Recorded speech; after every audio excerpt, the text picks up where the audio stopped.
Sri TV நேயர்களுக்கு வணக்கம். தேர்தலுக்கு பிந்தைய கருத்து கணிப்பு நிகழ்ச்சியில மீண்டும் சந்திப்பதில் மகிழ்ச்சி. கடலூர் மாவட்டம் பன்ருட்டி சட்டமன்ற தொகுதியுடைய தேர்தலுக்கு பிந்தைய கருத்து கணிப்பை தான் நம்ம பார்க்க இருக்கிறோம். 2021 டி வேல்முருகன் தமிழக வாழ்வுரிமை கட்சி அவர் இங்கு வெற்றி பெற்றார். 4697 வாக்குகள் வித்தியாசத்தில் ஆர் ராஜேந்திரன் அதிமுக அவரை வெற்றி கொண்டார் அப்படிங்கிறத பார்க்குறோம். இப்பொழுது அதிமுக சார்பாக கே மோகன், தமிழக வாழ்வுரிமை கட்சி சார்பாக சுரேந்தர் அப்படிங்கிற ஒரு போட்டி போடுறாரு. அப்துல் ரஹ்மான் விசிக, பானுப்பிரியா நாம் தமிழர் கட்சி, மணிகண்டன் தாவேகா 85.61% வாக்கு பதிவாயிருக்குது. இங்கு விசிகாவுக்கு வாய்ப்பா, அதிமுகவுக்கு வாய்ப்பா, டிவிகே அவரும் டிவிகே தான், நாங்கள் தான் டிவிகே ஒரிஜினல் அப்படின்னு தமிழக வாழ்வுரிமை கட்சி சொல்லுது. மணிகண்டன் அவரும் தாவேக்கால டிவிகேல இருக்காரு. இந்த ஒரு கன்ஃபியூஷனும் இருக்குது. பன்ருட்டியில பலாப்பழம் யாருக்கு? பன்ருட்டியை பொறுத்த வரைக்கும் நிச்சயமாக அதிமுக கூட்டணி வெற்றி பெறும். இதை உறுதியா சொல்லலாம். அதிமுக கூட்டணி வெற்றி பெறும். அதற்கான காரணமாக வேல்முருகன் இருப்பார். ஏன்னா கடந்த சட்டமன்ற தேர்தலில் பன்ருட்டியில் திமுக வெற்றி பெற்றதற்கான, அதாவது திமுக கூட்டணி வெற்றி பெற்றதற்கான காரணமாக வேல்முருகன் இருந்தார்.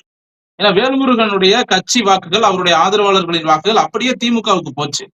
ஆனா இந்த முறை பார்த்தீங்கன்னா வேல்முருகன் தனியா பிரிஞ்சு வர்றதுனால தமிழக வாழ்வுரிமை கட்சியினுடைய உறுப்பினர் வாக்குகள் திமுகவுக்கு போகாது. இது திமுகவுக்கு பெரிய அடி. அதாவது விசிக அங்க நிக்கிறாங்க, அவர் ஒரு இஸ்லாமிய வேட்பாளர், கரெக்டுங்களா? பன்ருட்டியில ஆமா, அப்துல் ரஹ்மான். அதனால அவங்கள ஏன் போட்டாங்கன்னா, நெல்லிக்குப்பம் நகராட்சியில 25,000 ஓட்டு முஸ்லிம் ஓட்டு இருக்கு. அது போக தொகுதி முழுக்க சேர்த்தா ஒரு 5,000 ஓட்டு, மொத்தமா 30,000 ஓட்டு முஸ்லிம் ஓட்டு இருக்கு. அது போக விசிக ஓட்டு, இதெல்லாம் கணக்கு பண்ணி தான் அவங்க நிப்பாட்டிட்டாங்க. அந்த முஸ்லிம் ஓட்டு 30,000 பிரியக்கூடாது, ஒன்னா வரணும், மொத்தமா வரணும் அப்படிங்கிறதுக்காக முஸ்லிம் வேட்பாளரை திருமாவளவன் நிப்பாட்டியிருக்காரு. இருந்தாலும் வேல்முருகனுடைய ஆதரவாளர்கள் ஆதரவு இல்லாம திமுக இந்த முறை பன்ருட்டியில வெற்றி பெறாது. ஏன்னா முஸ்லிம் வேட்பாளர் அப்படிங்கிறதுனால மற்ற இந்து சமுதாயத்தில் இருக்கக்கூடிய மற்றவர்கள் ஓட்டு போடுவதற்கான வாய்ப்பு குறைவு. ஏன்னா இப்ப திமுக நேரடியா களத்துல நிக்கிறாங்கன்னு வைங்களேன், உதயசூரியன் சின்னம் நிக்குதுன்னு வைங்களேன், நிச்சயமா பன்ருட்டி தொகுதியில இருக்கக்கூடிய மற்ற சமூகங்கள், இப்ப பன்ருட்டியில நாயுடு சமூகங்கள்லாம் இருக்காங்க, நாயுடு ரெட்டியார்லாம் இருக்காங்க, அவங்க வாக்குகள்லாம் நிச்சயமா திமுகவுக்கு போகும்னு சொல்லலாம்.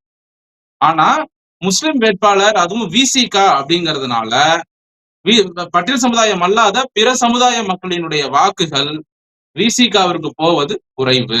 இதன் காரணமாக அதாவது அதிமுகவிற்கு வெற்றி வாய்ப்பு நிச்சயமா உண்டு. இப்ப இந்த மணிகண்டன் தாவேகா அவரு எத்தனை சதவீதம் வாக்குகளை பிரிப்பாரு? அவர் பட்டியல் சமூகத்தை இஸ்லாமியர்கள் ஓட்டுகளை ஏதாவது பிரிக்கிறாரா? இல்ல, இஸ்லாமியர் ஓட்டுகள்லாம் பிரிக்கிறதுக்கு வாய்ப்பு இல்ல சார். அதாவது கிறிஸ்தவ வாக்குகளை பிரிக்கலாம். ஏன்னா பன்ருட்டி நகராட்சியில கிறிஸ்டின்ஸ் இருக்காங்க. தலித் வாக்குகளை கொஞ்சம் பிரிக்கலாம். ஆனா இந்த முஸ்லிம் வாக்குகள் திமுகவுக்கு கை கொடுக்கும். அதாவது இந்த பக்கம் தலித் வாக்குகள் பிரியுது பாத்தீங்களா, அதை ஓரளவுக்கு இந்த முஸ்லிம் வாக்குகள் ஈடு கொடுக்கும். ஆனா இந்த தடவை இந்த பன்ருட்டியை பொறுத்த வரைக்கும் விஜய்க்கான ஆதரவு கொஞ்சம் குறைவுதான். நீங்க விருதாச்சலத்தை கம்பேர் பண்ணும்போது, திட்டக்குடியை கம்பேர் பண்ணும் போதே இந்த ஏரியாவில கொஞ்சம் குறைவுதான். ஏன்னா இங்க வன்னியர் அந்த பாமக மோகம் இருக்கு இல்லையா, அது இங்க கூடுதலா இருக்கும். அன்புமணியே நேரடியாகவும் பிரச்சாரம் செய்தார் அப்படிங்கிறத பாக்குறோம். கடலூர் மாவட்டம் பன்ருட்டி சட்டமன்ற தொகுதியுடைய தேர்தலுக்கு பிந்தைய கருத்து கணிப்பை நம்ம பார்க்குறோம். அதிமுக சார்பாக கே மோகனும், தமிழக வாழ்வுரிமை கட்சி நேரடியாக வேல்முருகன் வரை போட்டி போடாமல் அவர் சுரேந்தர் அப்படிங்கிறவரை போட்டி போட வச்சிருக்கிறாரு. அவர் எந்த அளவுக்கு வாக்குகளை பிரிப்பார், வேல்முருகன் அளவுக்கு அவருக்கு ரீச் இருக்குதா, அவரால் பிரிக்க முடியுமா அப்படிங்கிறதும், அந்த வேல்முருகன் அங்கே நிற்பதே திமுகவுக்கு எதிராகத்தான் இருக்கும் அப்படிங்கிற அந்த வாக்கு அதிகமாக வன்னியர்கள் அந்த பெல்ட் அப்படிங்கிறதுனால அதிமுகவுக்கு போகிறதுக்கான வாய்ப்பு இருக்குது. காரணம் பாமக கூட்டணியில் இருக்குது அப்படிங்கிறதும், ஒரு இஸ்லாமிய வேட்பாளரை விசிக நிறுத்தியிருக்கிறது அப்படிங்கிறதுனால மற்ற சமூகங்களின் வாக்குகள் கூட அதிமுகவுக்கு போவதற்கான வாய்ப்பு இருக்கிறதுனால அதிமுகவிற்குத்தான் பன்ருட்டியிலே பலாப்பழம் கிடைக்கும் அப்படிங்கிற ஒரு சூழல் இருக்கிறது. மே 4ஆம் தேதி இதை நம்ம கிராஸ் செக் பண்ணுவோம். மீண்டும் வேறொரு சட்டமன்ற தொகுதியில் சந்திப்போம். நன்றி, வணக்கம்.